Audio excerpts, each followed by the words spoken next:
¿cierto? Ahí la vemos, sí.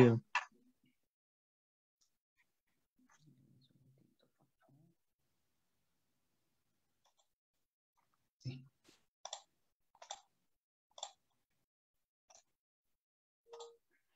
Gracias. Bueno, entonces vamos a hablar de cáncer hereditario, pues vamos a, como mencionaba, hablar cositas puntuales. Vamos a hablar que el cáncer hereditario es una de las, está dentro de las 5 primeras causas de muerte en Colombia. Este es un análisis de la situación eh, epidemiológica del cáncer realizado por el Instituto Nacional de Salud, el Instituto Nacional de Cancerología, hacia el año 2018-2019, en donde se evidenciaba que los casos de cáncer de colon, tanto en mujeres como en hombres, ocupaban el tercer y el cuarto puesto, teniendo una frecuencia más o menos de entre 6 a 12 casos por cada 100.000 habitantes. Como sabemos, pues los cánceres de forma general están asociados a alteraciones genéticas. Sin embargo, pues vale la pena notar que no todas las alteraciones genéticas son alteraciones hereditarias. Eventualmente se pueden presentar por alteraciones de origen somático. Y en el caso del cáncer de seno, de colon, perdón, en el caso del cáncer de colon, pues vemos que están implicados diferentes genes. Ya en estos momentos, pues se habla de una vía de inestabilidad que predispone la aparición de lesiones que evolutivamente pueden derivar en cáncer. Entonces vemos como la asociación de alteraciones en genes como APC, MLH1, BRAF, CARRAS, P53 están fuertemente asociadas al desarrollo del cáncer independientemente de su relación con heredabilidad o no. Más adelante pues vamos a ver cómo algunos de estos genes se asocian directamente a síndromes de cáncer hereditario. Vemos que de forma general el cáncer hereditario como tal es una proporción pequeña, no superan el 5%. En esta tortica pues vemos que la mayor proporción se debe a cánceres esporádicos. Cuando hablamos de cánceres esporádicos son aquellos que están relacionados principalmente por mutaciones somáticas. Por otro lado, pues vemos también la presencia de los cánceres de colon familiares. Cuando hablamos de síndrome de cáncer familiar, hablamos de aquellas familias que tienen una predisposición, una tendencia a desarrollar cáncer. Sin embargo, pues no se ha identificado en este grupo familiar una alteración molecular que explique el aumento en ese riesgo. Entonces, ese grupo de pacientes se denominan pacientes con cánceres familiares. Como vemos, pues el cáncer colorectal hereditario lo podemos dividir de forma macro en dos grupos, los cánceres no polipósicos y los cánceres polipósicos. Tenemos que pues el cáncer no polipósico predominante es el síndrome de Lynch. Hablamos que el síndrome de Lynch representa aproximadamente del 2 al 5% de los cánceres colorectales. Se presenta asociado en el 90% de los casos a alteración o inestabilidad microsatelital. Tiene un patrón de herencia autosómico dominante y una penetrancia incompleta, alcanzando alrededor del 80%. En el caso de los pacientes con el síndrome de Lynch, podemos tener un riesgo inicial del 50% y progresivamente pues, puede ir aumentando. Los genes asociados o los genes involucrados en el desarrollo del síndrome de Lynch, pues conocemos que son aquellos relacionados con las reparaciones de errores de apareamiento o mismatch repair. Estos genes son el MLH1, MSH2, MSH6, PMS2 y EPCAN. Estas proporciones que se ven acá al lado derecho de la presentación hacen referencia a la proporción de alteraciones en cada uno de estos genes con referencia al síndrome de Lynch. Vemos entonces, este es un esquema de cómo es que actúa este grupo de genes en la reparación de los errores de apareamiento. Vemos como inicialmente hay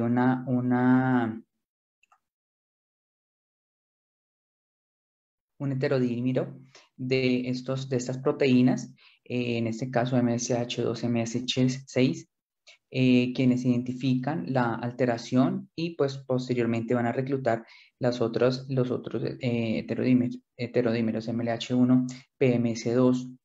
A partir de ello pues se van a reclutar una serie de proteínas asociadas como exonucleasas, polimerasas, que van a ayudar a retirar los nucleótidos que están alterados y a realizar la reparación a este nivel. Eventualmente vemos que existen otras variaciones, incluyendo otras proteínas como el MLH3, que pueden estar asociados en estos heterodímeros. Uno de los genes asociados también al desarrollo del síndrome de Lynch es el gen EpCAM. Este gen pues es básicamente un gen que se encuentra en la vecindad del gen MSH2 y eventualmente cuando se encuentra alterado ocasiona un silenciamiento de este gen MSH2. Por esa razón pues eventualmente en los estudios iniciales de inmunohistoquímica no se evalúa la expresión de esta proteína específicamente.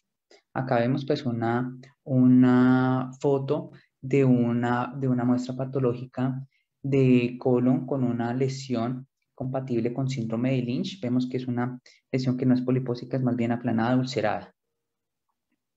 Acá vemos pues un estudio de inmunohistoquímica en donde se analiza la expresión de las proteínas. Este es, digamos, uno de los métodos en anatomía patológica que tenemos en la actualidad para poder identificar alteraciones en la estabilidad microsatelital, o mejor, para identificar inestabilidad microsatelital.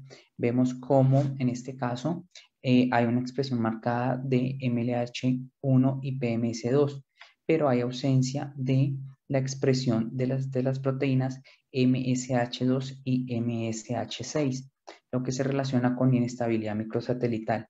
Si de pronto nos regresamos un poco hacia atrás, vemos que tanto MSH2 como MSH6 se relacionan en el heterodímero que inicia la reparación. Entonces vemos cómo generalmente estas alteraciones pueden presentarse en algunas oportunidades con pérdida de la expresión de las dos proteínas. Además pues de la parte clínica, pues tenemos que tener en cuenta unas características para poder identificar estos pacientes. Entonces vemos cómo acá se han estructurado criterios para el diagnóstico desde el punto de vista clínico de este grupo de pacientes.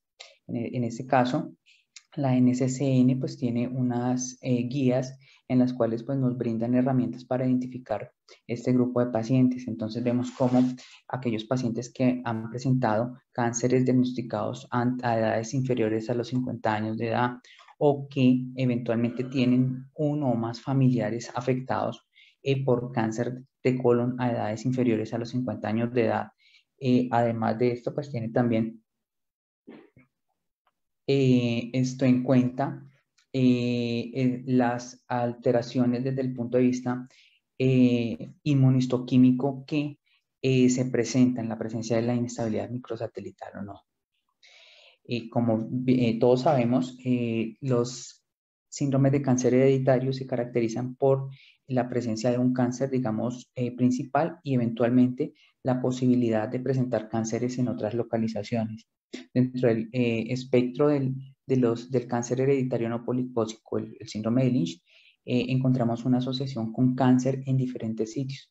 Encontramos, por ejemplo, compromiso a nivel de ovario, a nivel de estómago, a nivel urinario y a nivel del sistema nervioso central, e inclusive seno o mama. Por esta razón, en la actualidad, en el abordaje diagnóstico del cáncer de mama, se sugiere la inclusión de estos genes dentro del abordaje diagnóstico molecular inicial para las pacientes afectadas por cáncer. Entonces, previamente, pues teníamos que el análisis molecular se limitaba al análisis de los genes BRCA1, BRCA2, pero en la actualidad se sugiere también incluir estos genes además de otros como PALB2, CHECK2, entre otros. Esta tabla pues también nos muestra la frecuencia de cada uno del riesgo mejor de desarrollar cáncer en cada uno de los genes afectados. Entonces, por ejemplo, si yo tengo un compromiso en el gen MSH2, tendría un riesgo hasta el 46% de presentar cáncer de endometrio o un 17% de presentar cáncer de ovario y así sucesivamente. Entonces, por eso es importante poder identificar desde el punto de vista molecular también estos pacientes para poder establecer el riesgo que tienen de presentar lesiones en otras localizaciones. Desde el punto de vista diagnóstico, pues el análisis se realiza a nivel molecular. Acá tenemos una tabla en donde nos muestra la proporción de alteraciones tanto en la secuencia como por variantes en el número de copias de lesiones o duplicaciones en cada uno de los genes. Vemos que principalmente las alteraciones se deben a alteraciones de la secuencia. Vemos que estas alteraciones pueden oscilar entre el 45 y el 80%, como en el caso de PMS2, hasta el 90 del 100% en MSH6. En el caso de EPCAM, pues la alteración principal es una lesión a nivel, dado por variantes en el número de la carga genética, entonces de lesiones o duplicaciones. Entonces, por eso es importante poder seleccionar un estudio molecular que nos pueda analizar estas dos formas de alteraciones. Acá vemos pues una tabla en donde se muestran pues las diferentes alteraciones a nivel de una corte de pacientes con síndrome de Lynch, en los cuales se les analizó principalmente MLH1 y MSH2, que son los que principalmente se ven afectados en el síndrome de Lynch. Más del 50% de los casos se deben a alteraciones a ese nivel. Vemos cómo hay alteraciones tanto missense como no sense. Hay alteraciones que alteran el marco de lectura e inclusive grandes de lesiones. Y acá vemos pues en los sitios en cada uno de los exones que eventualmente se pueden ver afectados. Entonces vemos que acá principalmente el exón 13 en el caso del MSH2 es el que se ve principalmente afectado. Y en el caso del MLH1, tanto el 16 como el 18.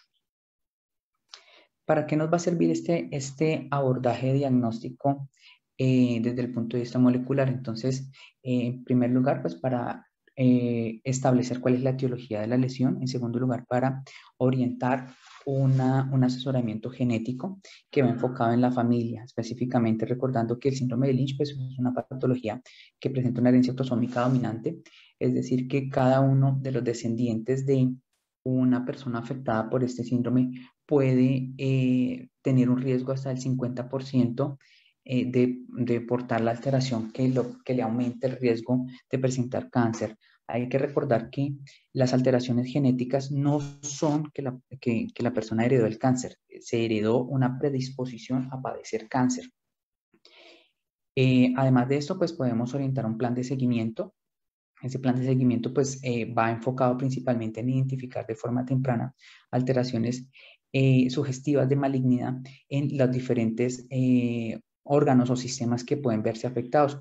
Como vimos con anterioridad, hay la posibilidad de presentar cáncer en diferentes localizaciones, endometrio, eventualmente mama. Entonces, en este grupo de pacientes se hace énfasis también no solo en la parte gastrointestinal, sino también en esas otras regiones para identificar estas alteraciones. Y pues eventualmente para establecer una edad de inicio en el sentido de en qué momento es el adecuado para iniciar esos estudios de pesquisa. Entonces, no todos los síndromes de cáncer hereditario van a iniciar una pesquisa en la infancia. Eventualmente, algunos como el síndrome de Lynch pueden esperar hasta la segunda o tercera década de la vida. En este caso, pues tenemos igualmente las guías NCCN, un plan de seguimiento, como mencionábamos, va enfocado de acuerdo pues a los sitios o sistemas que pueden verse afectados. En este vemos pues como hacen énfasis tanto en colon, un seguimiento que debe ser anual a través de colonoscopia. En el caso del cáncer de páncreas, pues sugieren la realización de imágenes como resonancias magnéticas nucleares a nivel intraabdominal o eventualmente ultrasonografías endoscópicas. Igual sucede con el caso de cáncer de mama, en el cual pues esto se sugiere seguimientos a una edad temprana.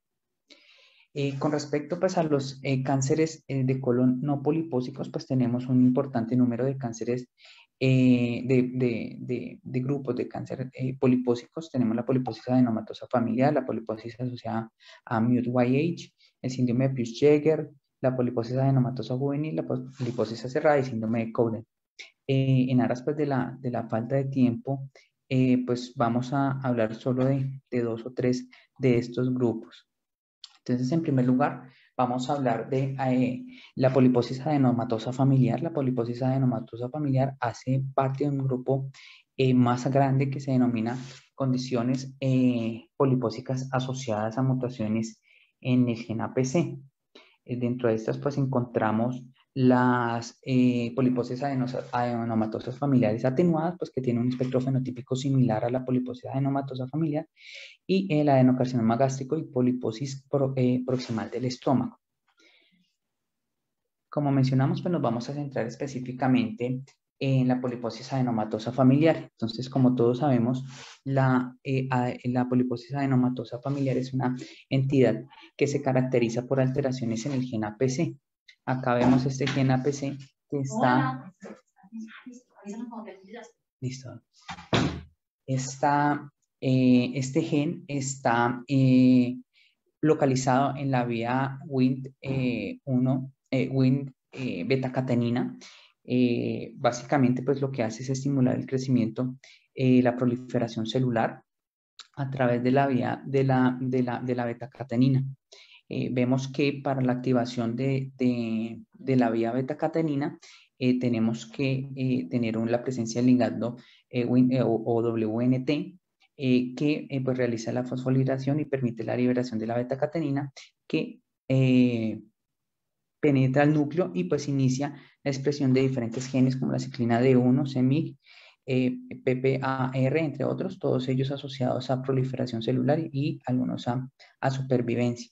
En el caso de las mutaciones en el gen APC, vemos que el gen APC y el complejo de proteínas asociadas a él no mantienen controlada la beta-catenina, y esta beta-catenina pues puede pasar fácilmente al núcleo, ocasionando pues una expresión constante de los genes que están asociados a la proliferación y a supervivencia, y pues a partir de esto se sobreviene el aumento en el crecimiento celular, que finalmente pues conlleva al desarrollo de pólipos y eventualmente a la presencia de cáncer. Entonces, cuando hablamos de poliposis adenomatosa familiar, lo primero que vamos a encontrar es en el informe de la colonoscopia la presencia de cientos a miles de pólipos adenomatosos.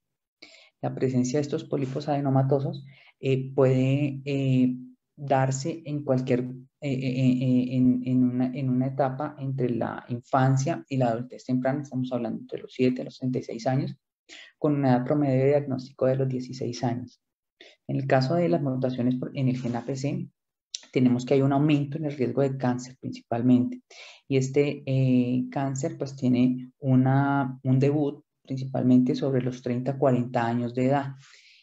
Como mencionamos con anterioridad, pues debemos tener en cuenta aquellos factores o signos tanto clínicos como eventualmente los antecedentes familiares que nos puedan orientar a que pueda tratarse una poliposis adenomatosa familiar. En primer lugar, pues la presencia de cientos o miles de pólipos, o más de 100 específicamente, indica la guía de pólipos adenomatosos, eventualmente la presencia de familiares afectados o historia familiar de pacientes afectados, o eventualmente la presencia de alteraciones neoplásicas asociadas al síndrome. Más adelante pues vamos a ver qué tipo de alteraciones neoplásicas asociadas podemos identificar. Como hablamos, pues la mayoría de genes van a presentar alteraciones tanto en la secuencia como alteraciones de lesiones duplicaciones. Acá vemos que nuevamente que el gen APC pues presenta alteraciones principalmente en la secuencia. Por eso es que inicialmente el abordaje va a ser por un análisis de secuenciación. Eventualmente pues también vamos a poder presentar alteraciones a nivel de lesiones duplicaciones, por lo que sí, en el caso del abordaje diagnóstico de un paciente con una clínica sugestiva de poliposis adenomatosa familiar por mutaciones en el gen APC y se le realiza un estudio de secuenciación y este sale negativo, entonces lo que se sugiere es la realización de un estudio para lesiones duplicaciones de este gen. Como mencionamos con anterioridad, igualmente la poliposis adenomatosa familiar presenta un aumento en el riesgo de desarrollar cánceres en otras localizaciones. Acá vemos cómo hay compromiso principalmente a nivel de intestino delgado, páncreas, eventualmente tiroides, sistema nervioso central, hígado y estómago principalmente. Y acá vemos pues cómo la proporción de aumento de este riesgo. Entonces, es por ello que también en la parte del seguimiento pues se sugiere la realización de estudios de pesquisa de forma temprana para poder identificar estas alteraciones. Acá, por ejemplo, vemos cómo los cánceres a nivel duodenal o periampular sugieren una endoscopia alrededor de los 20-25 años en personas que ya tengan una historia personal. Igualmente, pues, el caso de cáncer de tiroides, vemos cómo se sugiere realizar ultrasonidos anuales en la adolescencia y cada 2 o 3 años cuando está dentro de la adultez. Continuando con los grupos de cánceres polipósicos, están aquellos asociados a mutaciones en MUTI. Este gen y esta patología está relacionada con la presencia de pólipos. En este caso, lo que indica la guía es que son más de 10 o 20 pólipos, más de 10 pólipos antes de los 60 años de edad o más de 20 pólipos a cualquier edad. En este caso específicamente, el patrón de herencia es autosómico recesivo, entonces pues eso nos va a dar una pauta para poder realizar el enfoque diagnóstico desde el punto de vista genético, teniendo en cuenta la genealogía. Igualmente, las mutaciones en el gen MUT-YH tiene un aumento en el riesgo de presentar cáncer. Este riesgo, pues, se presenta más o menos entre los 43 y los 63 años de edad, con una media de los 60 años de edad. Este gen, pues, básicamente está localizado en el cromosoma 1. Está igualmente encargado de realizar la excisión de bases, específicamente cuando se presenta un fenómeno de oxidación de las guaninas. En este caso, pues vemos cómo el gen entra y retira la adenina que se aparea con la guanina. Recordemos que cuando hablamos de apareamiento en el ADN, la guanina se aparea con una citosina o se une mejor con una citosina y la adenina con la timina. En el caso de la guanina oxidada, pues vemos que el sistema de replicación la reconoce como si fuera una timina y por esa razón une una adenina. La función de este gen es básicamente retirar esa adenina para mantener la integridad de la cadena de ADN, mientras pues se realiza el fenómeno de reparación de la oxidación de la guanina. Y cuando no ocurre esto, pues se presenta una mutación a este nivel que puede, dependiendo del sitio de localización, puede generar una disfunción del gen y finalmente inestabilidad genómica que deriva en cáncer. Igualmente, en el caso del gen MUTI o MUT-YH, tenemos alteraciones en la secuencia. En este caso es una muy alta proporción, alrededor del 99%. Sin embargo, se han identificado algunos casos de lesiones específicas en poblaciones de España y Brasil. Por esta razón, pues tenemos también que tener en cuenta por por nuestros ancestros, teniendo en cuenta que nosotros somos una población mestiza, entonces debemos también tener en cuenta que si en el caso de que se realice un estudio de secuenciación y eso no se identifique y la clínica nos orienta mucho a que pueda tratarse de una poliposis asociada a MUT-YH, entonces debemos evaluar la posibilidad de realizar estudios para lesiones duplicaciones. Acá pues vemos las características que debemos de tener en cuenta siempre para el abordaje diagnóstico. Entonces, eventualmente la presencia de pólipos, más de 10 o 20, o adenomas pequeños, más de 100 adenomas. También pues debemos de tener muy en cuenta la presencia de consanguinidad, esto teniendo en cuenta pues que la alteración molecular que se presenta para que se ocasione la disfunción de gen debe ser una alteración en homocigosis. Entonces por esa razón debemos de evaluar muy bien la parte de la consanguinidad, teniendo en cuenta pues que hay algunas regiones de nuestro país que pueden tener una alta tasa de consanguinidad, entonces tenemos que tener en cuenta esto. Acá pues hay una parte importante que es la edad de presentación. Generalmente estos cánceres asociados a poliposis asociadas a MUTI se presentan después de los 50 años de edad, a diferencia, por ejemplo, del síndrome de Lynch. Dentro de los cánceres asociados a MUT-YH, entonces tenemos el ovario, cáncer de ovario, cáncer de mama, cáncer gástrico, cáncer de páncreas, cáncer de tiroides. Acá vemos específicamente con cuánto se eleva esa proporción. Y en este caso, el cáncer de páncreas, cáncer de piel, cáncer de tiroides, si bien es cierto, se sabe que hay un aumento en este riesgo, no se tiene pues certeza específicamente de cuánto es esa proporción, pero sí hay un aumento en el riesgo. Entonces, por eso es importante cuando se identifique una mutación bialélica o en homocigosis o eventualmente heterocigosis compuesta, establecer el plan de seguimiento que involucre el análisis de todos estos órganos. Acá pues tenemos igualmente el plan de seguimiento, tanto personal como familiar, que pues está presente en las guías NCCN. Bueno, ya casi para terminar, tenemos el síndrome de Peutz-Jeghers. El síndrome de Peutz-Jeghers es una poliposis colónica que se caracteriza por presencia de pólipos colónicos asociados a hiperpigmentación cutánea y predisposición al cáncer. Hay que tener en cuenta que pues hay algunos factores que nos pueden orientar hacia la posibilidad de que se esté presentando este síndrome, como por ejemplo el antecedente mejor de intususcepción en la infancia.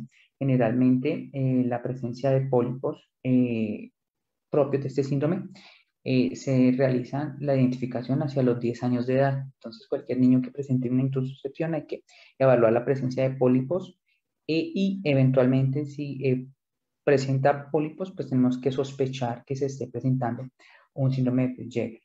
Esta patología tiene una herencia autosómica dominante, a pesar de que pues es hereditaria, más o menos el 45% de los casos se deben a mutaciones de novo.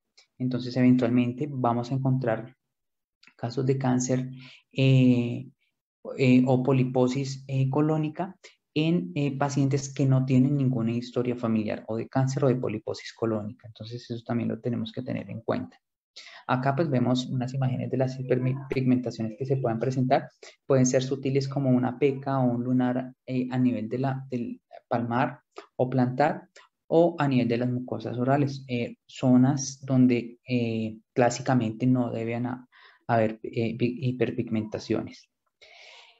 En el caso del síndrome de Peutz-Jeghers, pues entonces tenemos que es el gen STK, que también pues es conocido como LKB1, que lo vemos aquí en esta región.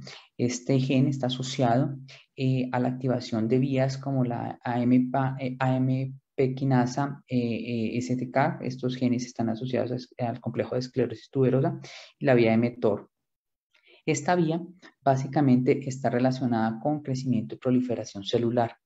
La alteración de este gen que tiene un dominio quinasa grandísimo hace que, pues, que haya una activación sin necesidad de estímulo que va, pues, va a desencadenar el crecimiento celular. Como vemos, pues la proporción de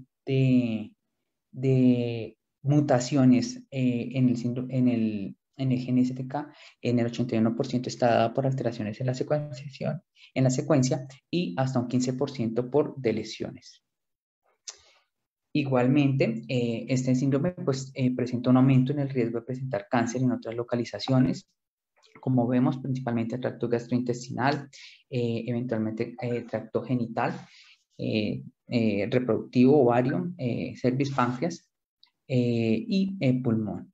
Y pues finalmente, ya para acabar, entonces estamos acá con la parte de la vigilancia. Entonces vemos cómo la vigilancia para este síndrome específicamente se inicia a una temprana edad. Vemos como en este caso, pacientes de los 10 años, desde los 10 años, se les sugiere el inicio de ultra endoscopias y pues iniciar los estudios de pesquisa principalmente en los adultos. Pues igualmente también se sugiere la realización de estudios a una frecuencia o con una regularidad menor a la que se realizan comúnmente. Vemos intervalos de endoscopias cada 2 a 3 años, eventualmente ultrasonografías o estudios imagenológicos para mama cada 6 meses en las mujeres, así como eventualmente resonancias para alteraciones gastrointestinales o en el intestino delgado cada 2 o 3 años. Entonces, para concluir, pues tenemos que este grupo de síndromes de cáncer hereditario, los cánceres hereditarios de colon, pues son un grupo importante de cánceres que pueden comprometer muchos órganos, muchos sistemas. Por esa razón es importante sospechar la presencia de alguno de ellos. En este caso, el Colegio Americano, esto ya nos tiene pues una guía en donde nos indica en qué momento debemos referir al genetista o eventualmente realizar estudios moleculares. Obviamente, pues es importante el abordaje genealógico que se realiza en la consulta de genética. Entonces, aquí en esta guía pues nos indica cuáles son las características que debe tener un paciente para ser referido a una asesoría genética para evaluar la posibilidad de cáncer hereditario. Vemos edades de inicio, presencia de pólipos, tanto en el número como en las características histológicas, pues en los demás tipos de cánceres polipósicos. Entonces, para cerrar, tener en cuenta eso, siempre que veamos pacientes o familias con tendencia a la presencia de un cáncer específico, pues sugerir la valoración por parte de genética para establecer si realmente se está presentando un síndrome de cáncer hereditario o no. Pues hasta ahí yo les agradezco muchísimo la atención. Las preguntas, pues vamos a realizar una lista de las preguntas y pues vamos a tratar de contestarlas y posteriormente las enviaremos con las respuestas. Les agradezco muchísimo la atención y les deseo una feliz tarde. Gracias, doctor. Yo sé que ahorita lo tenemos también un poco ocupado, yo sé que tenía algunos compromisos. Muchas gracias igual por abrir este espacio y pues poder estar acá y dar esta charla que me apasiona bastante. Sí, de la Universidad de Rosario, tenía la Javeriana en la mente. Qué pena. Doc, tiene el micrófono apagado. Listo, Juan, no se preocupe. Listo, Entonces, entonces nuevamente, muchas muchísimas gracias. gracias y una feliz tarde para todos. Muchas gracias, Doc. Vale. Bueno, muchísimas gracias a todos. Estamos súper encantados de que hay de todas las partes del mundo, Guatemala, Perú, Ecuador, México, nos han escrito, República Dominicana, agradecemos la asistencia. La siguiente charla es la importancia de las pruebas genómicas en la medicina de la precisión en cáncer de mama. Doctora Marcela Galvis, médica genetista, máster en epidemiología genética. Entonces, vamos a presentar el video que nos dejó la doctora. Agradecemos todo lo que ustedes han estado soportando de este simposio de 3 días.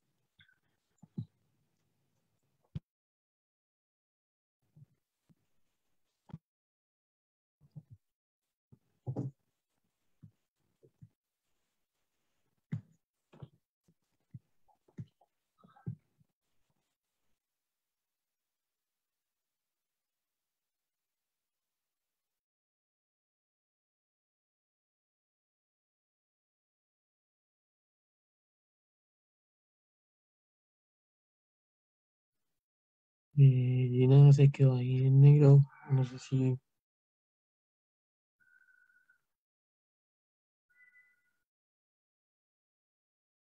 va a empezar o qué, pero está en negro. Entonces, pues mientras presentamos el video, recuerden que al final de la jornada enviaremos el link de la encuesta de participación, donde pues más que tenemos en cuenta para la generación de certificado. Muchas gracias en serio por la participación. Veo igual mucha gente conectada como todos los días. Eso pues nos hace